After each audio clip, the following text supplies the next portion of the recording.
Hi, I'm Kate Bonner for the Watercooler Diaries on KBTV Online. Thanks for joining. This week, NASA sent a transmission of the 1968 Beatles song Across the Universe to residents of the Polaris star system. Those residents, if there are any, won't be receiving the message for 431 years. So why did they do it?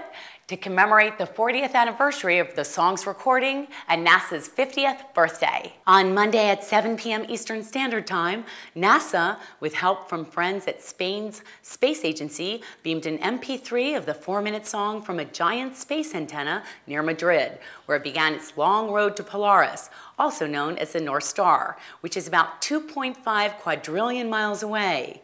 But before NASA could send the Beatles song into space, they had to get permission. According to Martin Lewis, he's a Los Angeles-based Beatles historian. He's the guy who got the okay. He got permission from former Beatle Paul McCartney, John Lennon's widow Yoko Ono, and 2 companies that own the Beatles' music. And according to an Associated Press report, one of the companies that owns the rights, Apple Records, said they were happy to approve the transmission because they are, quote, always looking for new markets. The date of the, quote, Beatles in Space launch had a few more significant dates attached to it. Monday marked the 50th anniversary of Explorer 1, the first U.S. satellite in the founding 45 years ago of the Deep Space Network, a system of antennas across the globe that transmits and receives signals from distant stars. The event may, however, turn out to be simply an exercise in posterity, since there is a good chance the Beatles' music will never reach alien ears, assuming they have any.